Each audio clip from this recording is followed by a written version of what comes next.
Standing by with me is Barrister Tolu Babaleye, a legal practitioner. You're welcome to the program this morning, sir. Thank you. We've seen no shortage of opinion on both the joint executive session and the reactions to it. What are your initial thoughts on the statements made by the National Assembly that, look, they're ready to invoke constitutional powers if the president does not adhere to their advice, as it were? Well, my opinion is that it is within the right and the constitutional duties of the National Assembly to do what they did. Because the National Assembly is the third arm of government, and their basic duty is to act as a check and balances on the powers of the executive and the judiciary. And what they have done with their joint session is just a wake-up call on the executive, particularly President Buhari, to wake up to his responsibilities. And they listed some conditions. They gave him an ultimatum that failure to meet this ultimatum, as in the conditions that were listed, the 11 conditions, they will invoke the 12th. I don't see anything wrong in that. You know, when you look at those resolutions, some of them, some of them seem to be very straightforward and very clear, and some of them seem to be subject to the realm of kind of opinion, if you will, because there's a reference, for example, one resolution challenges the president to stop what they term as selective execution of the anti-corruption war. Now, that is subject to opinion in the sense that some people have said that, look, it's targeted or it's affecting some members of the National Assembly, and therefore they see it as selective as opposed to a natural course of justice. What are your thoughts on that? Is there a bit of subjective material there? Well, you know, politics is about interest. Interest varies. And in Nigeria now we have two basic political parties. We have the PDP and the APC. Even within the APC, we have opposition voice that is very loud and clear. So, and if the president is fighting corruption, he should be seen to be above board, very objective in fighting everybody, no matter whose horse is God. Whether the person is in PDP or APC should not be material as far as fighting of a corruption is concerned, because corruption is a crime against humanity. That is the way I will call it. So if the president wants to fight corruption, he should fight it wholesale. He should not be selective about it. And in your view, he has not done so? Well, he has not done so. We have various examples. For example, the former secretary to the federal government, the case is still pending. We have not heard anything about it. Look at what happened in the National Health Insurance Scheme. The man was suspended by a minister, but he was overruled by the presidency, and the man is returned to the office.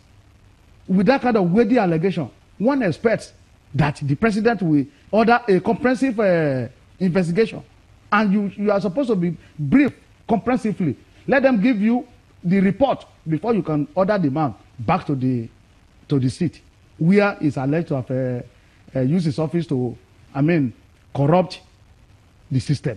And now, what do we have? The man is back, and the matter died down. So like Senator Shehu Sani said earlier, he said that when the person is close to the president, the corruption is fought with deodorant. But if it is in the other side, it is fought with insecticide.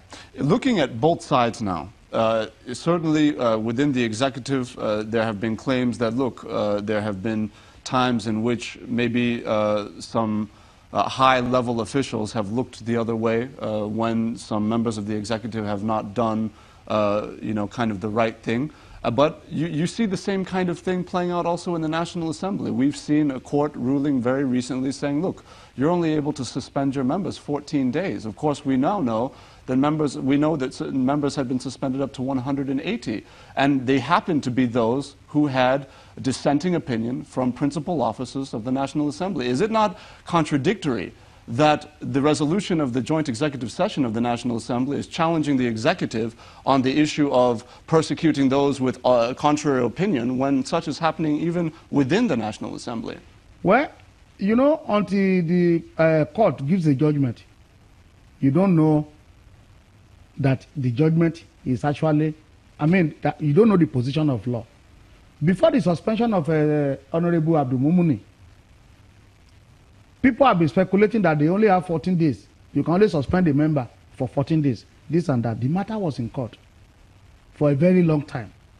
And as soon as the court gives the judgment, he went back to his position. Look at Senator Omagege, who was alleged to have sponsored the people who snatched the maize from the National Assembly. You know, he was also suspended for 6 months. But as soon as he brought the court order, National Assembly, they recited him. In fact, he did not even spend up to 14 days. That's to tell you that they still try within themselves. Because they have the choice to say, no, we are on appeal. Until the appeal, gives its decision, we will not allow you access to National Assembly. But they didn't do that. They respected the judgment or the ruling. It was not even a judgment, it was a ruling based on a mandatory injunction. That is, return to status quo as at the time that the matter was brought to court. So National Assembly went back to the status quo. They have, at least, they tried more than the executive in that area. Barrister Babaleye, you are, of course, a legal practitioner. And when you see a circumstance in which a ranking member of any branch of government that happens to have a contrary opinion to that of the executive, but maybe, and again, there's speculation here, but if such a member that has contrary opinion to the executive has committed a crime, is there not some sort of concern that the natural course of justice is now being compromised because this person can claim victimization as a result of their contrary opinion? Yeah. Well, crime is also a very bad thing. And when you look at Nigerian Constitution, nobody is above the law. We are all equal before the law. That is my own understanding of the law. In a situation where a member of the National Assembly commits a crime or is alleged to have committed a crime, the police has a way of doing it.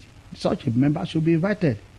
But my problem is that if you want to invite a member of National Assembly, you don't need to go to the press before the letter of invitation gets to the person that you want to invite. That is a very wrong approach. You see that in Nigeria, most of our trials are done on the social media and on television.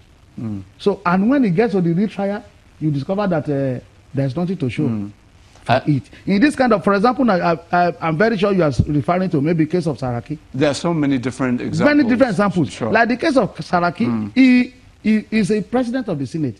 The police has a way of getting to him without even making the member of public to know about it. But what they did was to first of all put it on social media that is invited before they send letter of invitation. That's the wrong approach.